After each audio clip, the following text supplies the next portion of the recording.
Boa noite a todos. Nós vamos aproveitar que estamos em pé, vamos orar. Logo após, nós temos os anúncios para compartilhar com todos. Então, vamos aproveitar o tempo. Já estamos aproveitando o tempo, mudando um pouquinho a forma de orar. Isso é bom também para que nós possamos orar em uníssono, em uma só voz. E, inicialmente, alguns estranham, mas, com certeza, nós vamos ganhar tempo para a palavra ou até para que os irmãos possam sair um pouquinho mais cedo, Vamos orar, vamos agradecer ao Senhor por esta semana. Por mais difíceis que sejam os desafios e as lutas, é importante, sim, nós termos uma boca preparada e aberta, pronta para declarar as bênçãos do Senhor. As bênçãos do Senhor são o favor de Deus para nós. Graça é algo que recebemos de graça. Nós não teríamos direito, mas o Senhor nos concedeu pelo seu amor, que é a salvação da nossa vida, a nossa redenção, ela vem de graça. E favor, o que é favor? Favor é uma graça multiplicada, Então, o favor de Deus é sobre nós. Por quê? Porque nós temos saúde, porque nós temos família, porque nós temos um trabalho, porque nós temos provisão para a nossa vida, porque nós temos equilíbrio emocional. Porque se você não tivesse equilíbrio emocional, certamente aqui você não estaria. São tantos os detalhes da nossa vida que nós, às vezes, nem percebemos, mas que, com certeza, é o favor de Deus sobre nós, ou seja, a graça multiplicada, muito mais do que nós merecíamos, nós temos recebido do Senhor. Por isso, te convido a ter uma boca cheia de graça, Como é bom chegar diante de uma pessoa que tem uma boca cheia de graça. Ela abre a boca e nós saímos da sua presença melhor do que nós chegamos. Também a gratidão nos eleva o nosso coração. A gratidão nos dá o senso de realização. Amém? Oremos. Pai, muito obrigada por tudo, por todas as palavras que eu já disse nesta noite para esta igreja. Muito obrigada. Obrigada pela salvação, obrigada pela redenção, obrigada pelo perdão dos nossos pecados, obrigada porque o Senhor tem a cada dia cuidado de cada um, de cada família, tem cuidado da provisão, tem cuidado do crescimento espiritual. O Senhor é um Deus de cuidados. Muito obrigada, Senhor. E agora, o teu povo nesta noite está aqui orando com o coração grato, colocando, Senhor, diante do seu trono, tudo aquilo que está no seu coração de gratidão. Oramos, abençoamos esta congregação, para que seja uma congregação viva e que tenha um coração cheio de graça. Também oramos os vizinhos da direita, da esquerda, da frente e de trás, para que também a graça de Deus possa alcançar cada uma das famílias e que eles possam, através do testemunho do teu povo, ter um encontro verdadeiro com o Senhor. Em nome de Jesus oramos. Amém.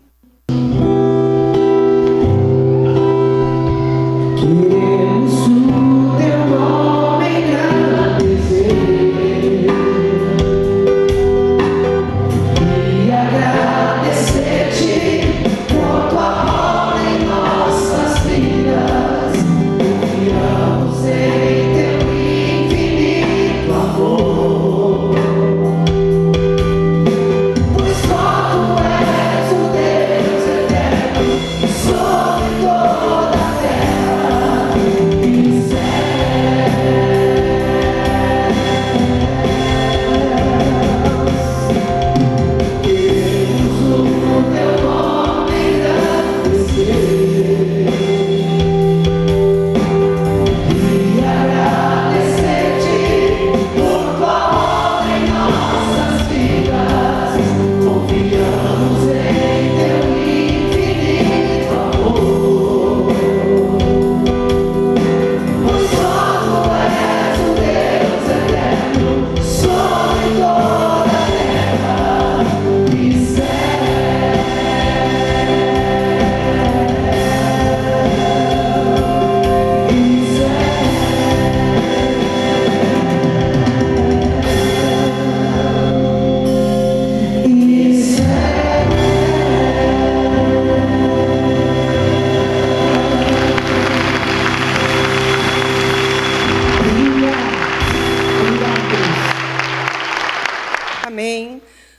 irmãos podem tomar assento. Estamos no meio do culto e queremos passar a todos os anúncios importantes. Já temos falado em algumas situações que os anúncios eles não são para preencher um espaço, mas sim são para que você possa preencher o seu espaço, o seu tempo livre, o seu tempo para servir ao Senhor. E nós teremos agora, no próximo final de semana, um final de semana de muitos eventos. E no dia 17, nós teremos às 14h30 um workshop da Capelania Asilar. Então, se você tem um desejo de aprender mais sobre como atender os idosos, no dia 17 nós teremos esse workshop. Também no dia 17, às 15 horas, um bate-papo de mulheres, com o Ministério das Mulheres. Então, será um sábado bem recheado. E 17 e 18, curso de capacitação de líderes do Ministério Joade. E agora também, dia 17, nós temos o Arraiá dos Jovens. Já temos falado alguns cultos sobre isso. Os jovens estão se mobilizando para enviar crianças do lar para o Acampa Verão e já cedo organizando-se, planejando-se para que possam ir o maior número possível de crianças, juniores e adolescentes. Então, será uma tarde divertida, uma tarde onde haverá alimentações, brincadeiras e também contribuições para que essas crianças possam ir. Através da sua participação, você também está enviando uma dessas crianças para o Acampa Verão.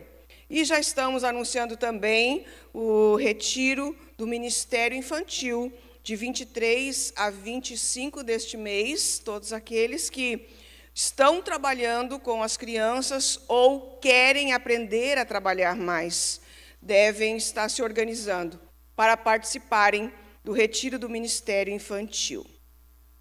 E, já iniciando julho, o retiro para homens e mulheres, um retiro espiritual muito especial. Se você ainda não participou desse retiro, nós queremos animá-lo a participar, porque durante esse final de semana do retiro espiritual, você faz um check-up na sua vida. Você faz um check-up desde o seu nascimento até o presente momento que você está vivendo.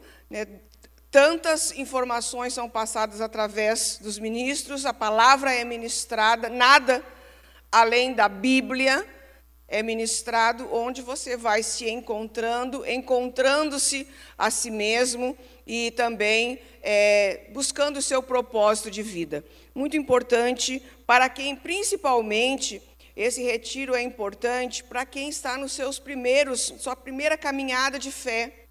Você ainda não tem uma formação teológica, você ainda não tem uma formação espiritual, está começando, é muito importante. E se você também já está há muito tempo, ou está na igreja, mas não está o seu espírito, só está o seu corpo, Você teve um encontro com o Senhor, mas por causa das diversas oportunidades que muitas vezes o mundo oferece, quando vê você foi se desviando devagarzinho, sem notar, já não tem mais aquela alegria da salvação, não tem mais prazer em estar na casa do Senhor, esse também é um retiro para você, porque de tempos em tempos nós precisamos reavaliar a nossa vida.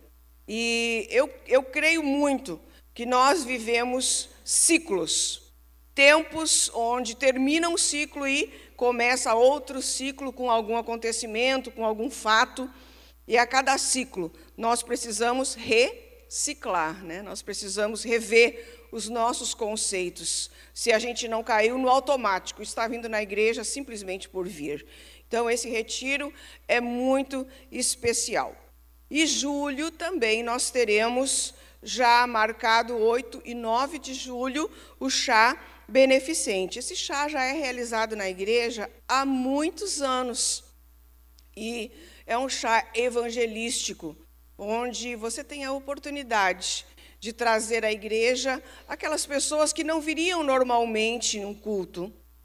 Então, você pode, através desse chá, também trazer os seus familiares, seus amigos. E nós temos visto, normalmente, esse chá já deu até 700 pessoas, mas o ano passado, se não me engano, foi 400, 500 pessoas.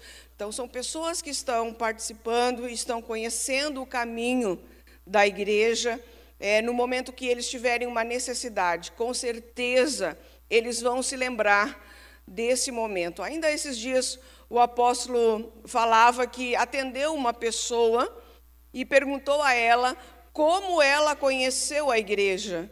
E ela disse, há 10 anos atrás, uma pessoa me convidou para vir aqui.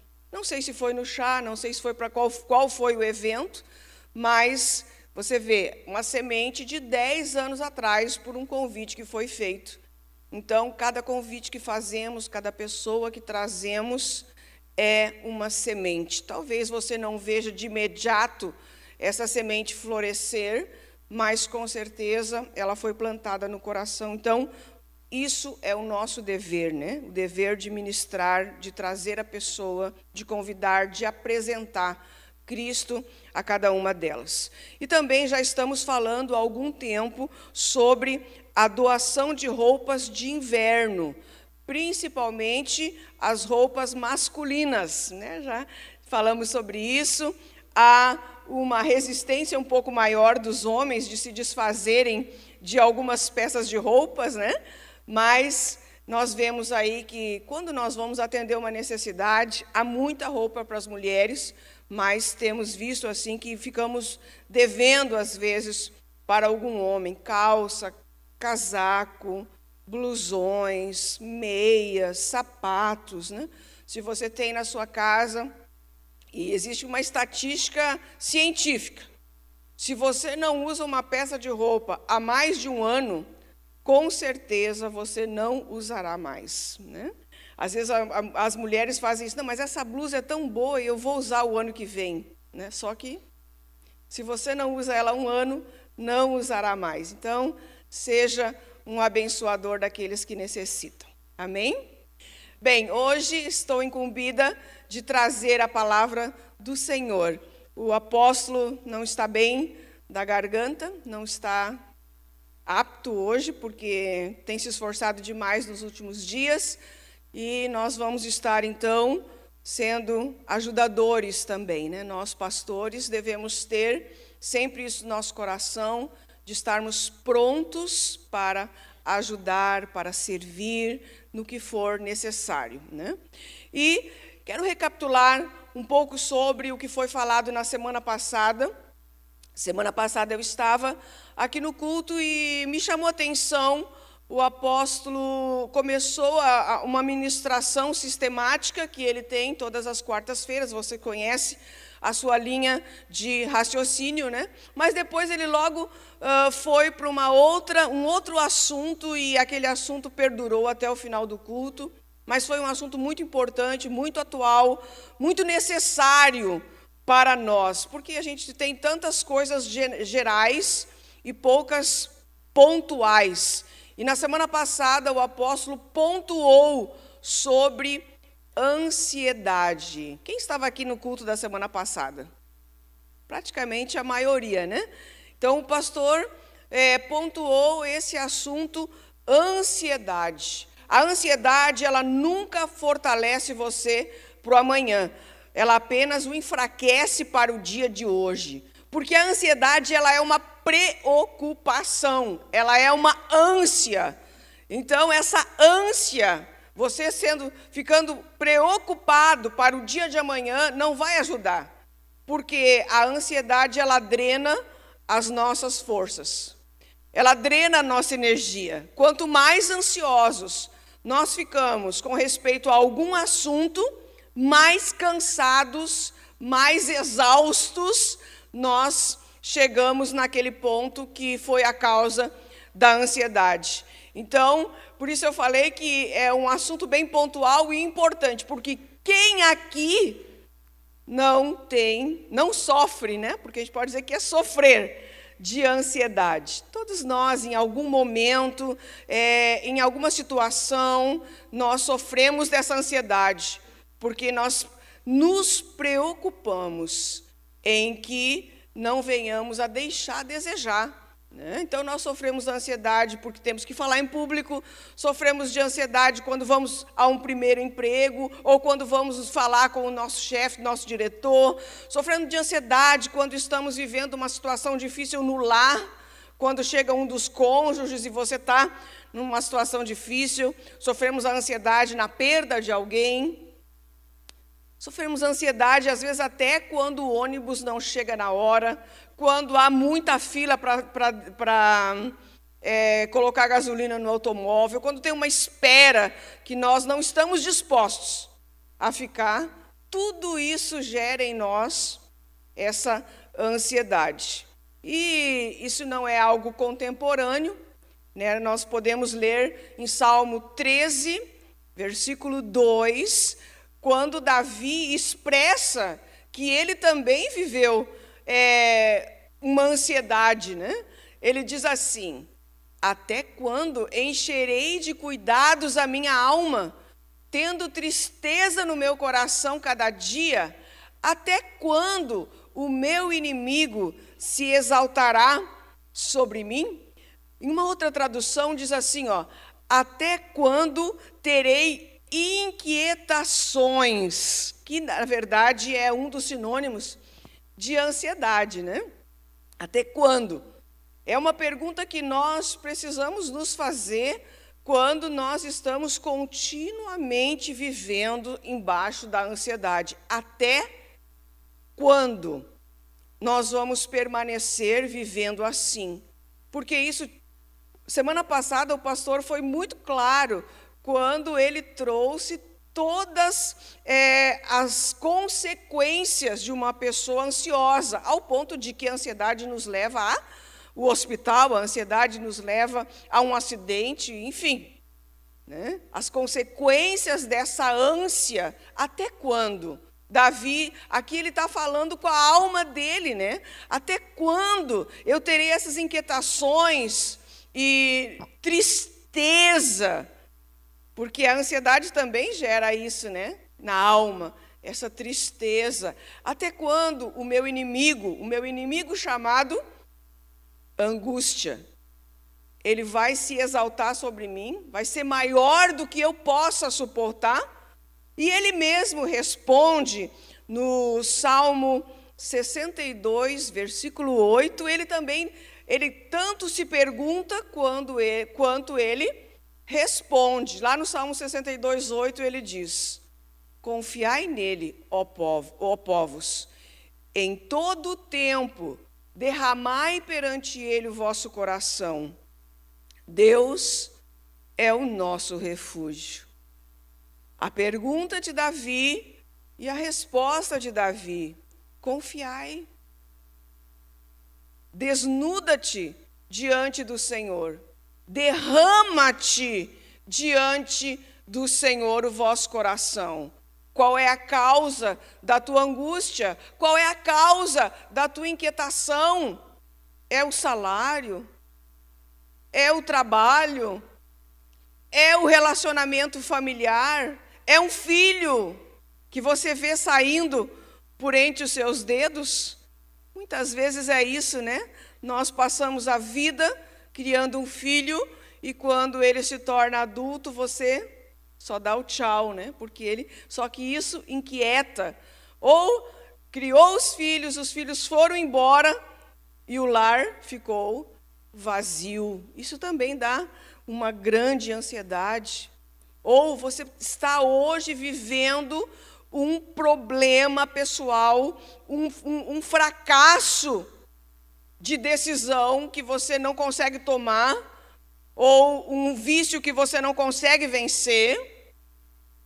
E isso tudo gera essa angústia. E ele, então, vem com uma palavra bem suave, porque essa é uma palavra suave. Ele diz: confiai no Senhor em todo o tempo, e derrama o teu coração perante Deus, porque Ele é o nosso refúgio. Não é a novela, não é a droga, não é a bebida, não é falar com os vizinhos, não é falar com a cabeleireira, não é brigar com os cachorros. Deus é o nosso refúgio. É nele que nós precisamos derramar. Não é derramar na vida dos outros, não é derramar nos filhos, no cônjuge. É derramar no Senhor. E o que ajudou ele a lidar com essa ansiedade, né? Essa confiança. Confiar no Senhor. Nós vivemos hoje no mundo uma crise de confiança. Por quê? Porque hoje a mídia ensina você a confiar em tudo menos em Deus. E também no livro de 1 Pedro, para concluir essa recapitulação, eu acho importante recapitular. Para quem não sabe, os judeus, eles trabalham com 4 tipos de ensino. O primeiro, com seus filhos, né? A primeira maneira que um judeu cria os seus filhos é através dos seus olhos, mostrando a eles aquilo que os edifica. A segunda maneira que eles têm é repetindo as instruções que eles receberam dos seus pais. A terceira maneira que eles têm de ensinar seus filhos, brincando. E a quarta maneira é ouvindo músicas. É bom a gente aprender. Por que o judeu é como é? Por que eles têm riqueza? Por que eles são equilibrados? Por que eles são o menor povo da terra, 1% do povo da terra, e eles são os que detêm a maior riqueza? Porque eles são bem ensinados. Amém? Estão me entendendo? Então, estou repetindo por causa disso, queridos. Porque não é ruim para nós repetição, embora para alguns, segundo a sua maneira de aprender, seja um pouco difícil, mas é muito importante para a nossa vida. 1 Pedro, capítulo 5, dos versos 6 a 11, aqui também, ele está nos dando uma instrução de como é que a gente vai vencer essa ansiedade que nós vivemos todos os dias. Primeiro, humilhai-vos. Ação, verbo, humilhai-vos, pois, debaixo da potente mão de Deus, para que a seu tempo vos exalte. Você vai perceber que nessa série de versículos que nós vamos ler, todos eles têm uma ação. Você quer vencer a ansiedade? Te humilha. O que é humilhar-se? É reconhecer. Humilhar-se é se derramar diante das necessidades, diante do Senhor. É derramar sua vida, seu coração. Humilha-te, reconhece quem tu és. Reconhece a tua necessidade. Versículo 7. Lançando sobre ele toda a vossa ansiedade, porque ele tem cuidado de vós. Então, lancem. A primeira é humilhar-se, a segunda é lançar sobre Deus a vossa ansiedade. Versículo 8 diz: sede sóbrios, vigiai. Estejam alertas e vigiem. O vosso adversário, o diabo, anda em derredor, rugindo como um leão e procurando a quem possa tragar. Nós não podemos ser nécios, achando que a nossa vida bem-sucedida, aquelas vitórias que nós temos a cada dia, elas vão passar desapercebidas ao inimigo das nossas almas. Não. Cada vitória, cada promessa que você conquistar, ela com certeza terá uma prova que você deve ter passado. Porque as promessas, elas são circundadas por dificuldades, por lutas. Por isso, aqui ele está dando essa instrução: sede sóbrios, estejam alertas, vigiem, porque o diabo, o seu adversário, nosso adversário, ele anda como um leão rugindo, esperando, só esperando uma oportunidade para tirar de você a bênção que o Senhor tem para você. Então, cuidado com isso. E Versículo 9 diz: ao qual resisti firmes na fé. Resistam-lhe, resista às ciladas do inimigo, sabendo que os mesmos sofrimentos estão se cumprindo entre os vossos irmãos no mundo. Então, humilhem-se, lancem sobre ele a ansiedade, estejam atentas e alertas, resistam. É uma guerra diária, irmãos.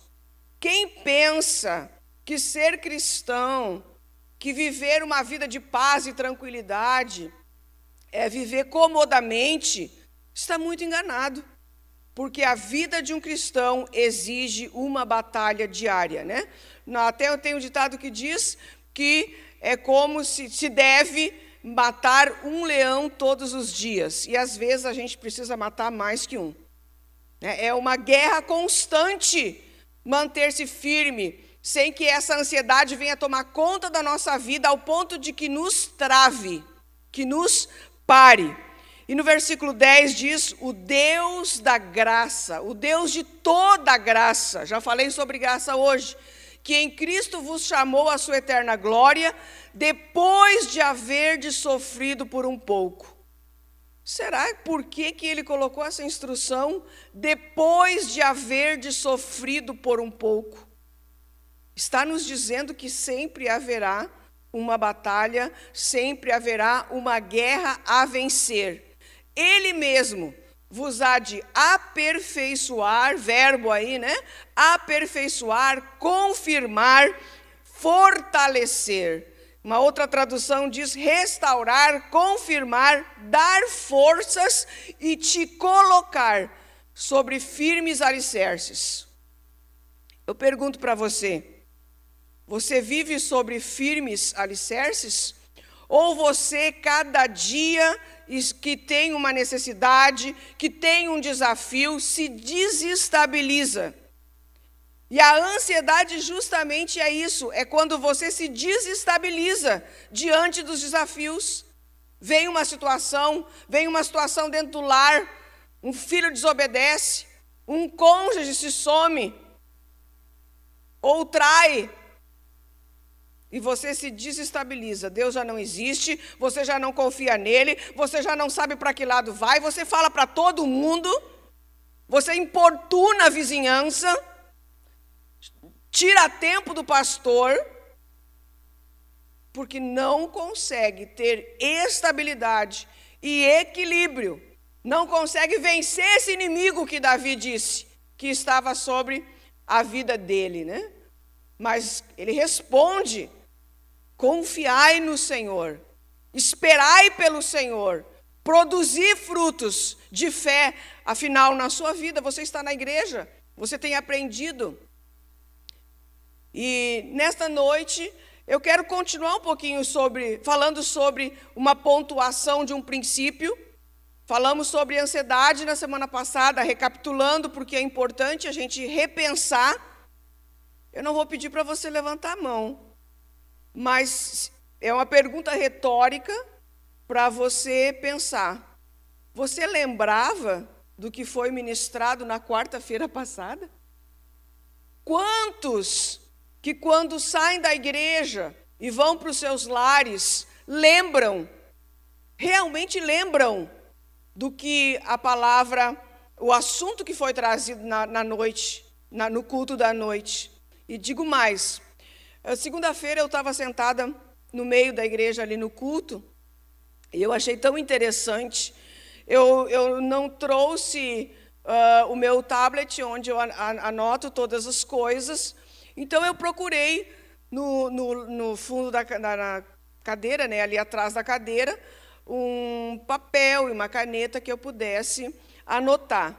E, para minha surpresa, o papel que eu peguei do bloquinho, ele estava com todo o estudo que tinha sido dado, possivelmente no domingo à noite, ou no domingo de manhã, não sei. E todo o estudo estava ali. O que a pessoa fez? Será que ela esqueceu? Não. Ela está anotando no automático. Pronto, o pastor disse que é para anotar, anotei. Tá bom. Botou ali. E quantos não estão fazendo isso, né?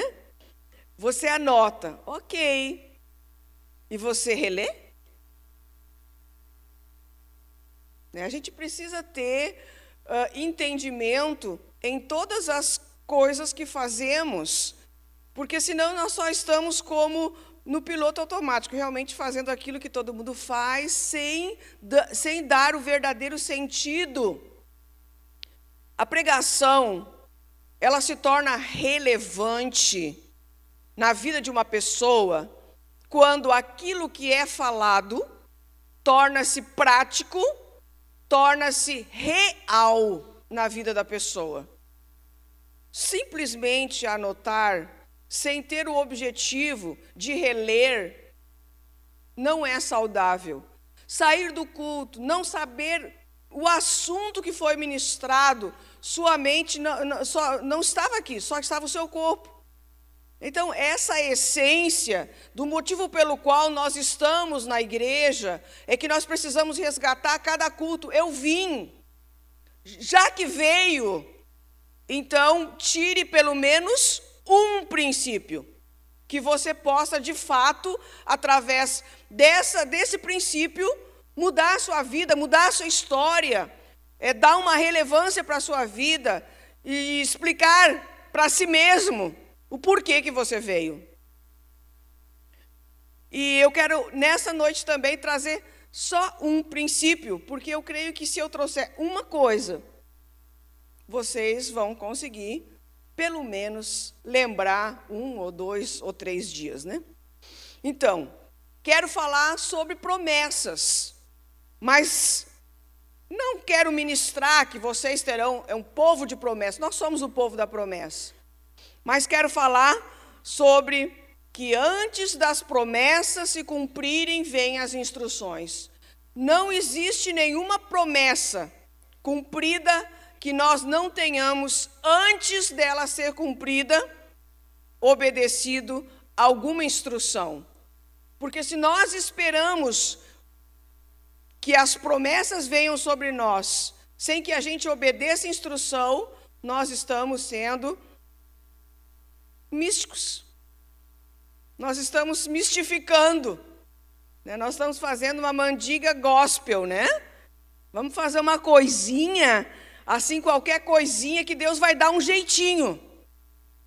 E nós sabemos pela palavra de Deus que não é assim que funciona. Então, Deus pode tudo, e Ele pode mudar a tua realidade de hoje para amanhã. Quando é que Deus muda alguma coisa na nossa vida? Quando nós tomamos uma decisão de mudança.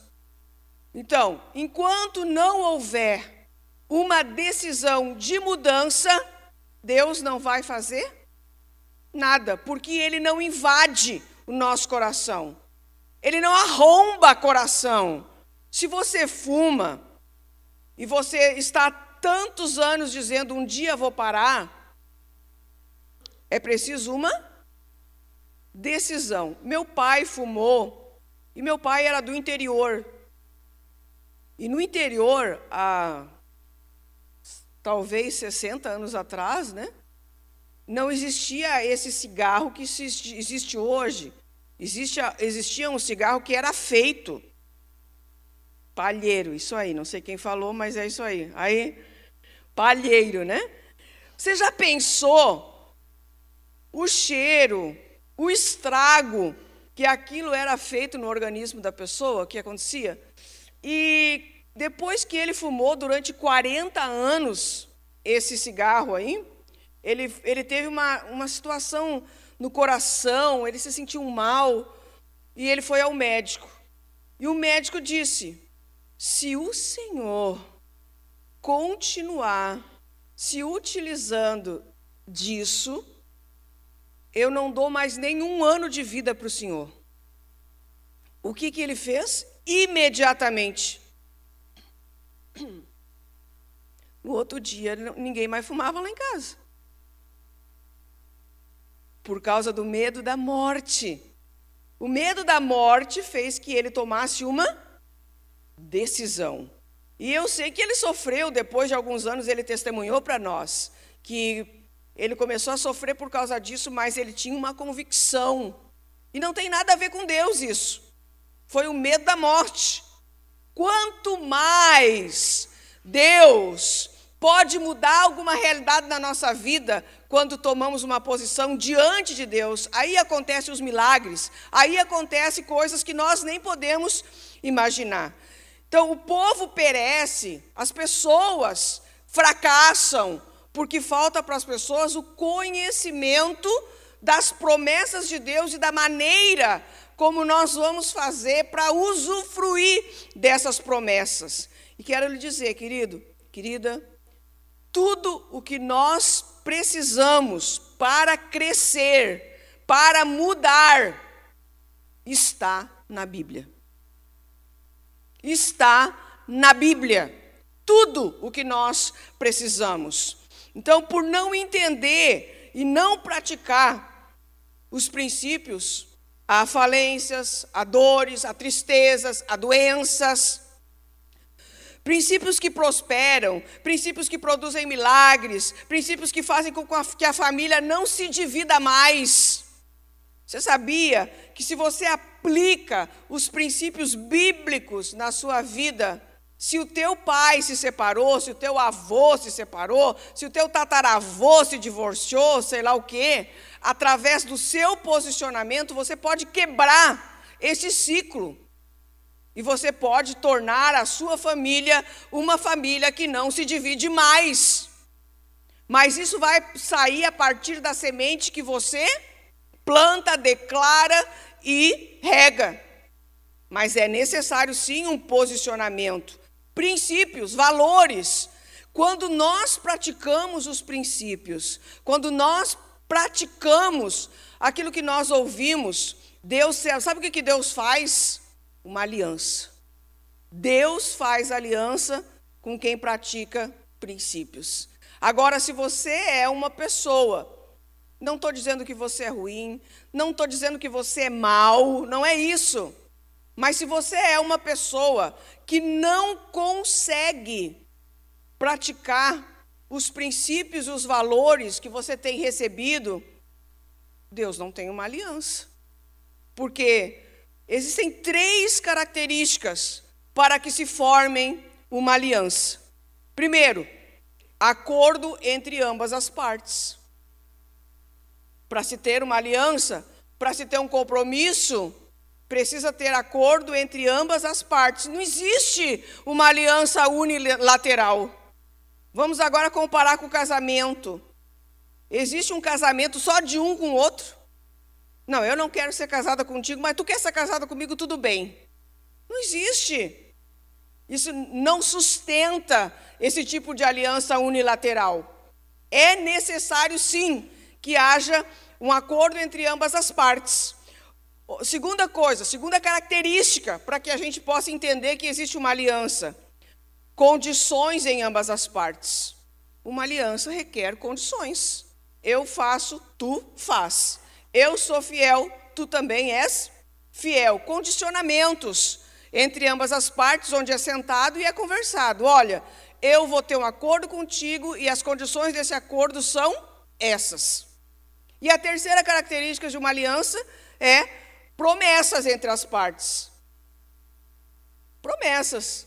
Olha, eu tenho um acordo contigo e eu tenho as condições desse acordo são essas e eu prometo. Prometo que vou ser fiel, prometo que vou servir, prometo que vou viver para ti. Isso é, basicamente, as características de uma aliança. Então, quando nós entendemos os princípios de Deus, a palavra de Deus, então o que nós firmamos? O que Deus firma com a gente? Uma aliança. E se Ele firma uma aliança, as promessas, elas vão se cumprir na nossa vida. E a igreja é isso. A igreja é uma escola de princípios. Porque a cada culto que você vem, em cada momento que você está participando, você está recebendo princípios para a sua vida. Mas quem recebe? Quem tem disposição para aprender. Quem não tem disposição para aprender, só vem aqui, senta e depois vai embora. Não recebe os princípios, não aprende os princípios. É preciso gostar de aprender. Aí eu pergunto, você gosta de aprender? Você sabia que a gente até precisa aprender a aprender? A gente precisa aprender a aprender. Quando nós não tivemos a instrução da nossa família, quando nós não tivemos pais presentes, nós não aprendemos a aprender. E aí entra a igreja como uma escola de princípios, uma escola que traz para nós princípios que nós não tivemos a oportunidade de aprender quando éramos menores ou quando não éramos da igreja. Esses dias eu comprei um livro chamado Como Criar um Gênio. Meus filhos já são casados, né? Já cresceram, e nenhum dos dois é gênio, né? São bons, mas não são gênios, né? Mas eu tenho assim uma ponta de esperança que eu vou ter um neto gênio, né? Porque ele é um dos meus netos, ele é fora do normal, assim, no sentido de aprendizado, né? Ele pega tudo muito rápido, ele consegue acima da média. Tomara que ele seja um gênio. Vou comprar esse livro, Como Criar um Gênio, para ajudá-lo a ser um gênio, né? E eu comecei a folhear o livro e eu descobri que era um livro que fala como aprender, né? Eu disse, né? Mas é importante, até para aprender nós temos técnicas. Até para aprender, né, tem técnica. Então, aprender a aprender exige também de nós. Então, Deus hoje eu vejo que Ele está desenvolvendo a inteligência no povo de Deus. Graças a Deus por isso, Ele está desenvolvendo a inteligência. Porque eu vejo que as pessoas que frequentam, pelo menos essa igreja, né? O MBCV, são pessoas que estão tornando-se pessoas pensantes. Elas pensam, têm uma opinião, refletem a sua opinião, servem a Deus. Isso é uma coisa muito boa. Por que Deus faz isso? Porque Deus quer levantar uma igreja que tenha conhecimento, que tenha sabedoria por causa da próxima geração. Deus, Ele não está preocupado com a gente aqui, Ele está preocupado com a próxima geração. Aquela geração que vai, talvez, encontrar-se com Cristo ainda aqui na terra, né? Então, nós precisamos nos preparar e preparar a próxima geração. E o ministério de Jesus, nosso mestre, o mestre dos mestres, o ministério de Jesus era ensinar. Se você tem dúvidas sobre se o ministério dele era ensinar, você só lê os 4 evangelhos, Mateus, Marcos, Lucas e João. Você vai ver nos 4 evangelhos que Jesus passou a sua vida inteira, o tempo que ele teve aqui, ensinando. Os movimentos que Jesus tinha era sempre saindo de Jerusalém para Cafarnaum, de Cafarnaum para Samaria, enfim, sempre indo fazer um ensino. De um lugar para o outro, o fim dele sempre era ensinar. Mas e os milagres, pastora? Mas ele fez tantos milagres, está lá registrado, eu leio. Sabe aonde Jesus fazia os milagres deles? Não era no ponto final do destino dele. Jesus fazia os milagres no caminho. Nenhum ponto ele foi para aquele lugar para realizar um milagre. Não. Jesus fez os milagres no caminho. Por quê? Porque cura não era a prioridade de Jesus. Libertação, cura, ressuscitar morto, isso não era a prioridade de Jesus. A prioridade de Jesus era educar. Ele tinha essa preocupação. Mesmo porque, gente, se você for examinar a palavra de Deus, Velho Testamento, mortos foram ressurretos, saiu água da pedra, o mar se abriu, milagres foram feitos, às pencas. Então, milagre não era uma coisa nova. Muitos fizeram milagres antes de Jesus. Então, o seu foco era realizar uma mudança de mente nas pessoas. Jesus tinha 3 anos e meio para realizar uma mudança de mente nas pessoas. Você está nessa igreja há quantos anos? A pergunta é, você já deixou-se? Você tem uma mudança de mente? Você pode dizer isso? Eu mudei a minha mente desde que eu entrei nessa igreja. Eu creio que a maioria sim, né? Mas é importante nós fazermos esse questionamento. Romanos 12, Paulo nos dá essa instrução, né? Que nós não devemos nos amoldar com o padrão desse mundo, mas nós devemos transformar-nos pela renovação da nossa mente. De fato, o que Jesus quis fazer nos 3 anos e meio que ele esteve aqui foi mudar a cultura, mudar a mente das pessoas para que eles pudessem entender quem é Jesus. Ele se assentava, se você for ler lá o Novo Testamento, os evangelhos, você vai ver que ele se assentava com o povo e ensinava. Quem pedia pelos milagres não estava sentado com Jesus. Quem pedia milagre não estava lá durante o ensino. Jesus tanto se preocupava com o ensino que ele mandava vir pão, que ele transformava, ele multiplicava pão, ele mandava vir peixe, multiplicava peixe, porque ele queria sentar e conversar com as pessoas. Ele queria sentar e ensinar as pessoas. Essa preocupação de ensino, de educação. Mas as pessoas que buscavam os milagres não estavam lá sentadinhas ouvindo a instrução. As pessoas que buscavam os milagres, Jesus encontrava onde? Eu já falei, aonde? No caminho. Qual é a instrução que a gente pode tirar?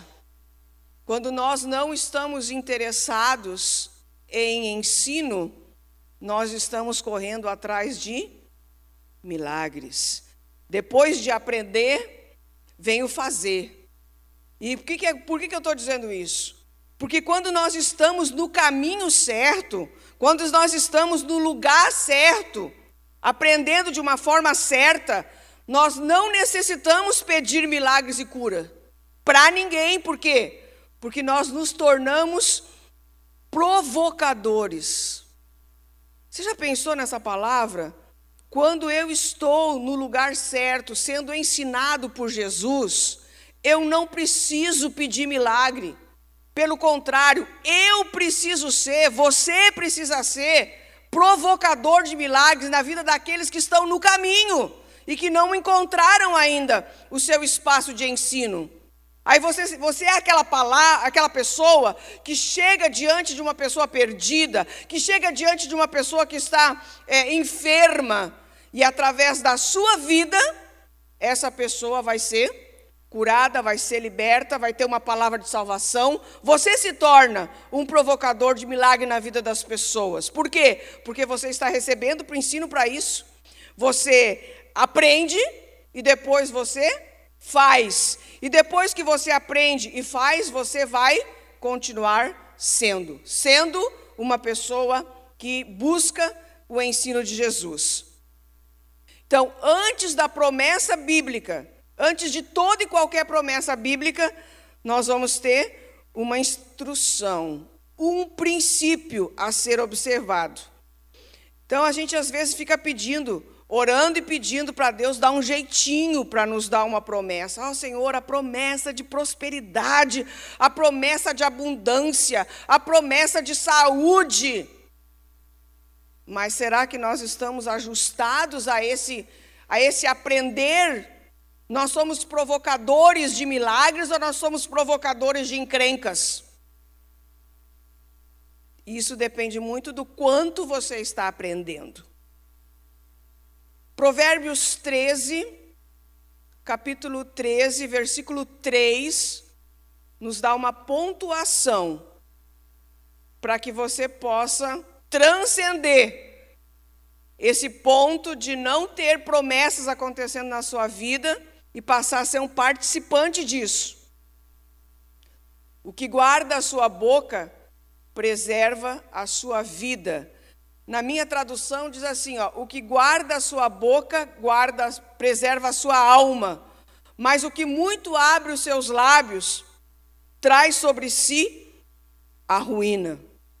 O que é preservar a sua vida, preservar a sua alma? Alma é sentimento, emoção, caráter, vontade. Do contrário seria, o que abre seus lábios sem temor se destrói. Estamos falando de princípios. Falei sobre a necessidade de termos esse aprendizado, de aprendermos, de sermos aprendizes. Falei sobre que Jesus é o nosso mentor e o nosso mestre, e o que ele mais fez foi ensinar. E agora eu falo para vocês que um dos pontos que pode estar impedindo você de receber as promessas de Deus na sua vida chama-se boca. Essa palavra com 4 letras, ela pode estar separando você das promessas que o Senhor tem para cada um de nós. Quem abre muito a sua boca, quem abre muito os seus lábios, sem temor, se destrói.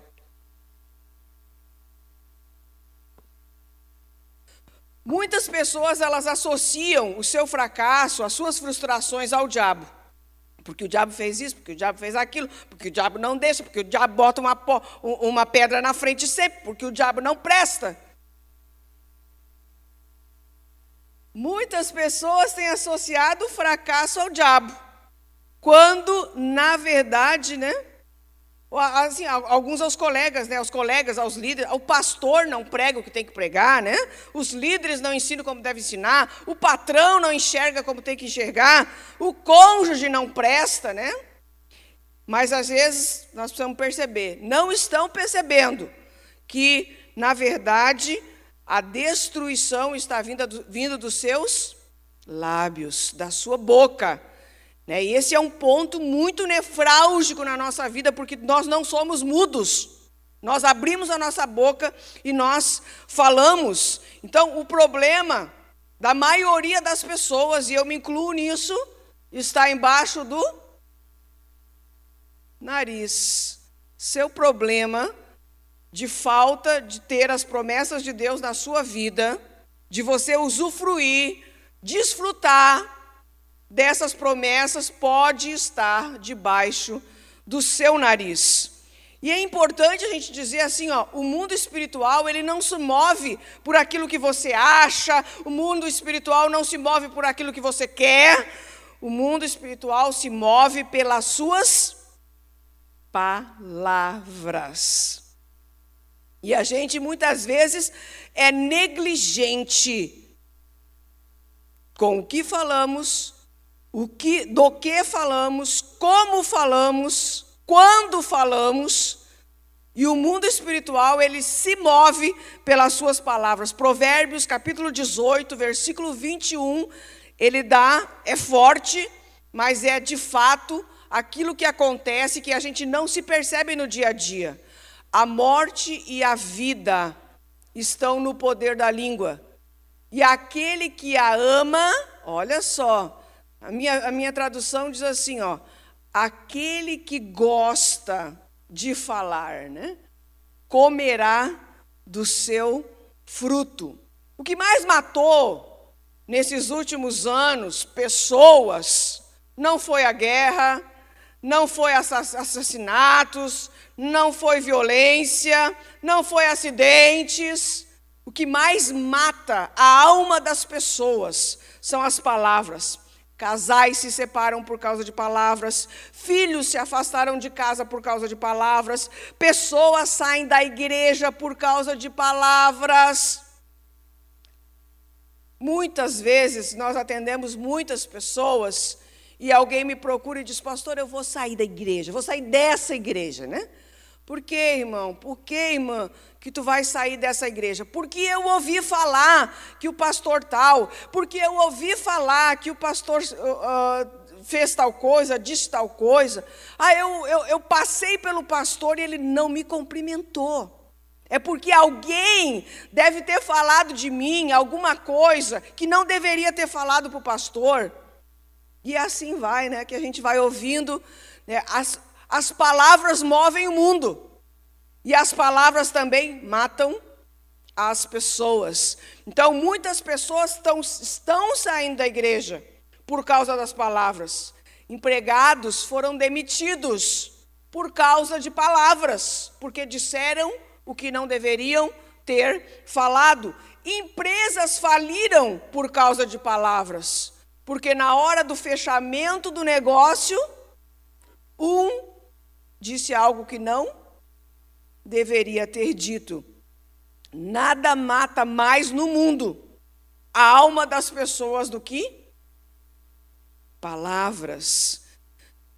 E existe um texto que a gente, quando fala sobre palavras, não tem como fugir dele, porque ele é uma lei áurea da língua. Lei áurea da língua. Tiago, capítulo 3, é essa lei áurea da língua. Quantas vezes você já leu esse texto? Eu não tenho conta de quantas vezes eu já li esse texto, mas quão profundo. Ele tocou na tua vida ao ponto de que mudou a tua história, ao ponto de que te fez calar. Quando nós entendemos, ele nos faz calar. Tiago, capítulo 3, a partir do verso 2. Pois todos tropeçamos em muitas coisas. Bom, aí ele já começa batendo em nós. Todos tropeçamos em muitas coisas. Existem pessoas que tropeçam em poucas coisas, mas eu sou uma pessoa que tropeça em muita coisa. Você tropeça em muita coisa ou você tropeça em pouca coisa? Mas tropeçando em poucas coisas ou tropeçando em muitas coisas, nós tropeçamos. Então, isso é um ponto. Esse é um fato. Nós somos pessoas falíveis. Nós somos pessoas que temos dificuldade para atender os princípios. Aí, ele diz uma coisa que me fez calar. Se alguém não tropeça em palavra, esse é homem perfeito. Ele dá aqui um caminho de perfeição. Um caminho de perfeição. Não tropeçar em palavra. Porque se ele consegue não tropeçar em palavra, ele é capaz de refrear todo o corpo. Você já pensou? Se você conseguir, preste atenção agora, na hora da raiva, na hora da ira, não dizer algo que vai matar a outra pessoa, se você conseguir segurar isso dentro de ti e não declarar, você é um homem perfeito. Você já pensou sobre isso? Que nós temos essa qualificação de perfeito se nós não abrirmos a boca na hora da raiva, da ira, da dor, do sofrimento. Mas eu ouço pessoas assim, a minha dor na coluna, a minha sinusite, a minha rinite, o meu problema de fígado, o meu problema de câncer, o meu câncer.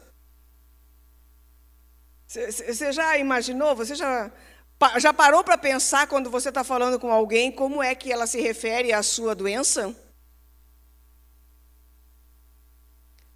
E isso exige de nós o quê? Vigiar e orar. O meu problema de drogas. Então, se alguém não tropeça em palavra, esse é homem perfeito e capaz de refrear também todo o corpo. Só quem conhece o peso das palavras silencia. E vou lhes dizer, irmã, não é fácil. Isso é um exercício que nós precisamos fazer se nós realmente quisermos ter uma mudança nessa área da nossa vida. Na verdade, o que ele está dizendo é o seguinte: se alguém não tropeça em palavra, ou seja, cale-se, fique calado. A palavra também diz em Provérbios que até o tolo passa por sábio se ele não abre a boca.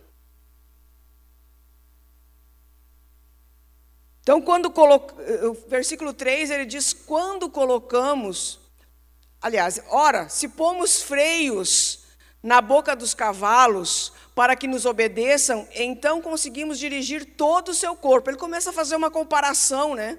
O que ele quer dizer com a gente ter freio sobre a nossa boca? Quando colocamos freios na boca dos cavalos para que nos obedeçam, então conseguimos dirigir todo o nosso corpo. E ele também, no versículo 4, ele nos compara a navio, né? Vede também os navios que, embora tão grandes e levados por impetuosos ventos, como um pequenino leme, se voltam para onde quer o impulso do timoneiro. Ele tem governo. Tem governo. Ele não faz as coisas fora de si. Ele não usa do seu sentimento, por isso que nós lemos lá no primeiro versículo, que foi o que nós demos início, né, a essa palavra, que nós não devemos, deixa eu só pegar aqui o versículo, que aquele que guarda a sua boca, guarda a sua vida, né? Mas quem fala demais acaba se arruinando, Provérbios 13:3. Então, quando você consegue guardar a sua boca, você não se arruína. E aqui ele está dizendo isso, se você consegue segurar a sua boca, você não vai ser levado, não vai ser naufragado. Versículo 5, ele continua fazendo comparações. Semelhantemente, a língua é um pequeno órgão do corpo, é um pequeno membro, e se gaba de grandes coisas. Vede quão grande bosque um tão pequeno fogo incendeia. Versículo 6, a língua também é um fogo, sim, a língua qual mundo de iniquidade, colocada entre os nossos membros, contamina todo o corpo e inflama o curso da natureza, sendo por sua vez inflamada por quem? Pelo inferno. 7, toda espécie de animais, tanto de feras, quanto de aves, tanto de répteis, quanto de animais do mar, se doma e tem sido domado pelo gênero humano. Mas a língua, nenhum homem a pode domar. É um mal irrefreável, está cheia de peçonha mortal. Peçonha se remete à cobra. O que a cobra ela joga para fora? A cobra é peçonhenta e bota para fora peçonha, veneno, malignidade, maldade. Está cheio de maldade a nossa língua. 9. Com ela bendizemos ao Senhor e Pai, e com ela amaldiçoamos os homens, feitos à semelhança de Deus. Da mesma boca procede bênção e maldição. Não convém, meus irmãos, aí, quando ele termina essa frase, da mesma boca procede bênção e maldição, o que ele conclui? Não convém, meus irmãos, que se faça assim. Na minha tradução diz assim, meus irmãos, não pode ser assim. Da mesma boca não pode sair bênção e maldição. Da mesma boca não pode sair água amarga e água doce. Versículo 11. Porventura a fonte deita da mesma abertura água doce e água amargosa? Versículo 12. Meus irmãos, pode acaso uma figueira produzir azeitonas, ou uma videira figos? Nem tampouco pode uma fonte de água salgada produzir água doce. Aqui entre nós essa noite, tem muita gente que ora e nada acontece, que pede e nada recebe, que faz campanha de libertação, de cura, que coloca diante de Deus e nada acontece, não vê os resultados. Há poder na palavra, irmão. E muitas das coisas que estão lhe faltando não é porque você não é bom, não é porque você não tenha cuidados, não é porque você não venha ao culto, não é porque você não ouça a palavra, mas é por causa dos seus lábios. Quem usa a boca para amaldiçoar, para murmurar, quando quer abençoar, não tem efeito. Você já pensou sobre isso? Que se você é um murmurador, se você é amargo, quando você quer falar bem, aquilo que você fala não tem efeito. Quando você usa a boca para escarnecer, para falar mal das pessoas, quando você quer profetizar uma bênção sobre alguém, ela não se cumpre. Por exemplo, você é uma pessoa que faz fofoca, que mente, que diz um monte de palavra que não deve ser, é um tropeçador das palavras. Aí quando chega alguém perto de você, da sua família, seus filhos, você diz: eu te abençoo, meu filho. Pode da mesma fonte sair água doce e água amarga? Você amaldiçoou o patrão, amaldiçoou o seu chefe, amaldiçoou o pastor, briga com o vizinho, briga com o carro que está na frente, que a sinaleira abriu e ele não saiu, chama ele de queridão, né? Vai levando o filho para a escola, daí quando chega lá na porta da escola, diz para o filho: Deus te abençoe, meu filho. Te abençoe aí, uma aula boa para ti. Pode, porventura, sair da mesma fonte água amarga e água doce? Uma água salgada não pode uma fonte de água salgada, ela não pode produzir água doce. Não tem. Você precisa escolher hoje a quem você quer servir. Toda declaração negativa que foi feita no passado com respeito ao seu futuro, em um momento impensado, você lá atrás disse alguma coisa sobre o seu futuro, isso está anulando as promessas do seu presente. Ainda essa semana falei com uma pessoa que ela disse assim: o meu filho disse que vai morrer daqui a 3 anos. O que ele está fazendo? Ele está dando uma declaração. E ele está dizendo que vai morrer daqui a 3 anos porque o pai dele morreu naquela idade. E ele está veementemente declarando, ele está fazendo uma declaração de morte para si mesmo. Então nós precisamos cuidar com aquilo que nós falamos hoje, porque o que nós falamos hoje nós estamos plantando para o futuro, e nós precisamos pensar no que nós falamos lá no passado. Sabe por quê? Porque você fala, você se arrepende, mas o diabo ele retém a palavra dita e ele se esforça para fazê-la cumprir. Não seja tolo com respeito aos assuntos espirituais. Uma palavra lançada não volta atrás. Você sabia que as palavras que saíram da sua boca, elas estão reverberando no mundo espiritual? Desde quando você começou a falar, elas não destroem, não se destroem. As palavras estão jogadas. E o diabo tentando pegar aquela que venha te destruir. Então, uma palavra falada, ela precisa... Depois a gente vai falar um pouquinho como é que a gente vai anular isso aí. Mas eu quero fazer um parentezinho. A gente precisa buscar sabedoria, gente. Buscar sabedoria até para falar. E aonde a gente busca sabedoria? A gente ouve tanto aqui essa palavra sabedoria, mas da onde vem isso? Né? Como é que a gente faz para ter isso de verdade, de fato, na real? Na real. Como é que a gente busca essa sabedoria, né? Eu vou dizer para vocês 4 lugares que a gente pode buscar sabedoria. É só um parêntese nessa fala sobre palavras, porque muitas vezes nós falamos palavras sem entendimento porque nós não temos sabedoria. O primeiro lugar, lá no próprio Tiago, aí no versículo 1, diz: se algum de vocês tem falta de sabedoria, peça a Deus, que a todos lá livremente de boa vontade, e lhe será concedido. Né? Então, nós precisamos buscar a sabedoria. Precisamos buscar ela, porque ela precisa ser encontrada. Vamos dizer assim, que a sabedoria está escondida.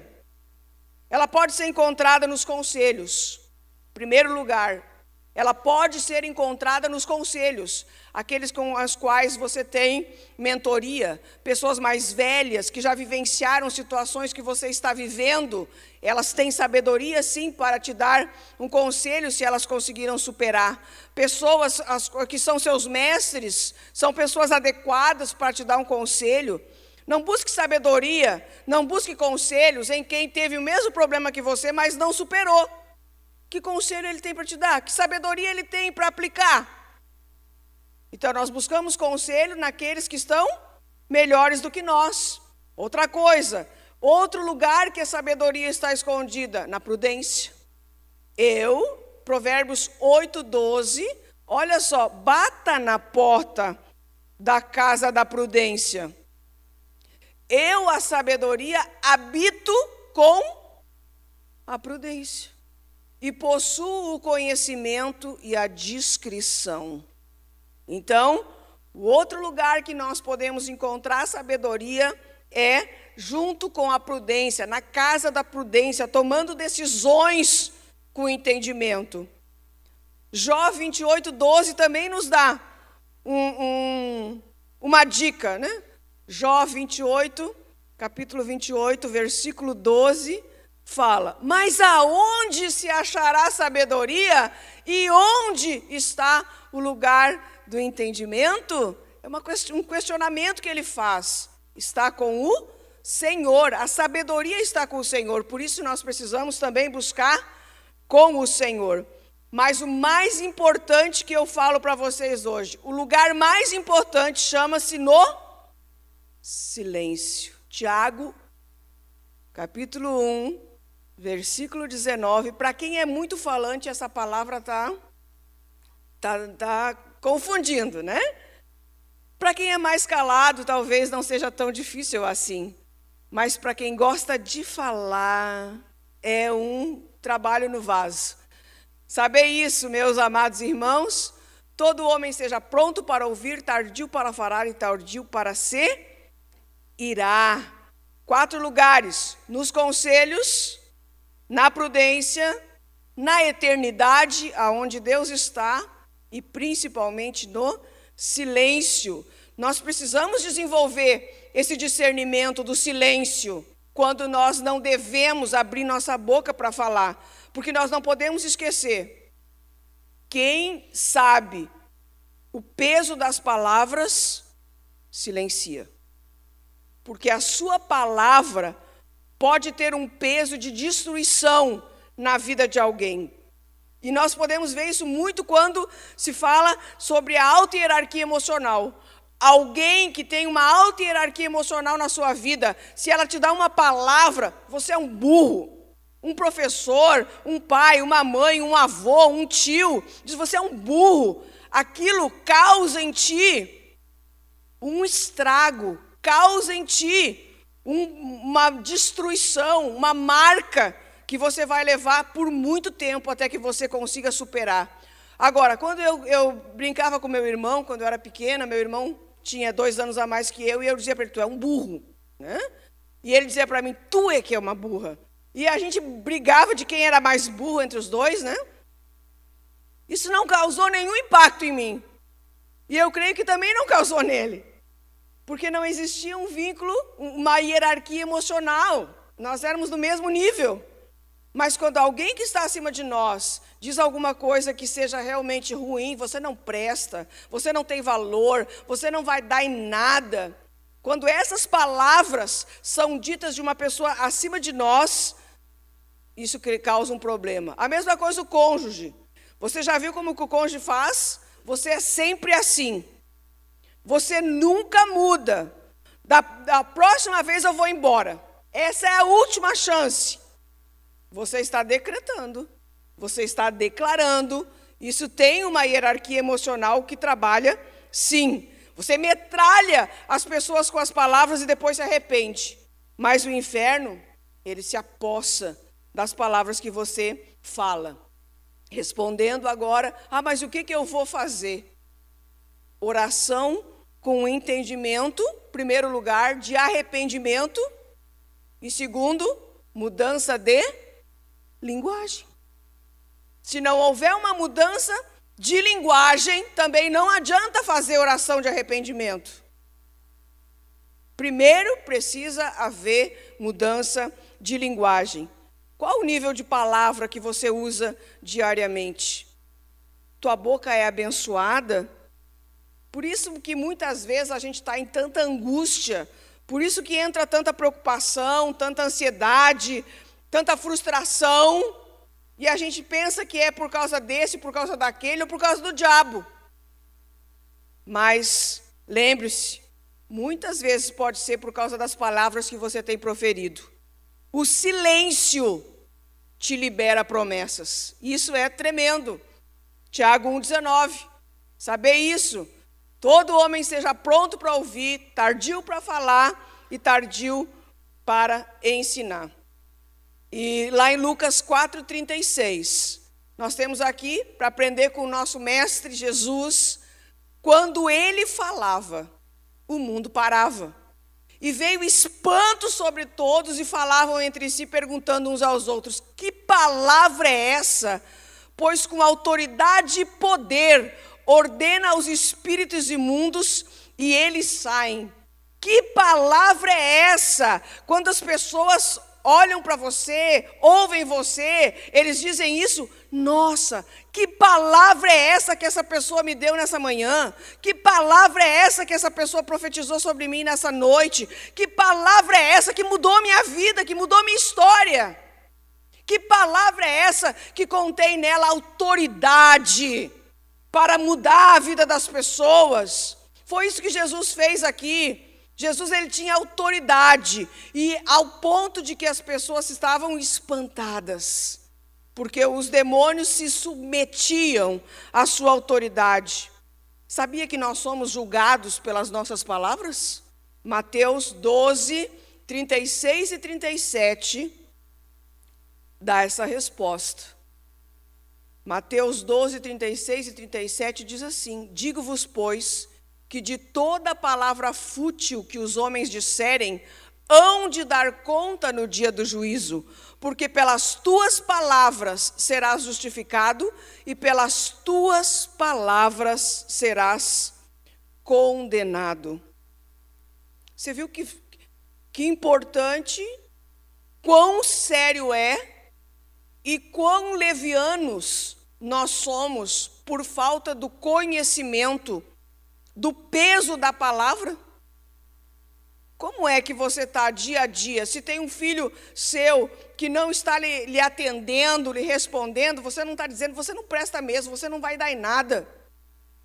Quanto que da sua boca já saiu palavra de maldição para alguém, e agora você chega diante de Deus bem achando assim, ó, que Deus se esqueceu das suas palavras, e chega aqui no culto e vai dizer, eu preciso só de uma bençãozinha, só uma coisinha de nada, Deus. Não, Deus, ele tem nossa vida escrita, gente. Então não adianta chegar aqui e pedir fazer um misticismo aqui, achar que Deus vai responder e pronto. Não, existem princípios, existe uma aliança que ele fez conosco, e essa aliança não é unilateral, existe contrapartida nessa aliança, para que nós possamos usufruir das promessas do Senhor. Por que o meu casamento não funciona, Deus? Por que o meu trabalho não prospera, Deus? Por que o ministério não deslancha, Deus? Por que as minhas finanças eu não consigo vencer, Deus? Por que os filhos não obedecem, Deus? Como é que você tem usado as suas palavras durante o seu dia a dia? As nossas palavras, elas devem levantar as pessoas e não destruí-las. As palavras podem dar munição ao diabo, ou ser uma fonte de água doce, que vai, através delas, restaurar, curar, transformar a vida das pessoas. Não esqueçam daquele versículo. Quem controla as suas palavras é perfeito. Se você não for senhor da sua língua, será escravo das suas palavras. Ficamos em pé. Se você não for senhor da sua língua, será escravo das suas palavras. Você sabia que existem muitas pessoas que saíram aqui dessa igreja e que não retornaram mais, não porque não querem, mas porque disseram tanta coisa ruim contra os pastores, contra a igreja, que hoje eles não têm coragem de retornar por causa das suas palavras.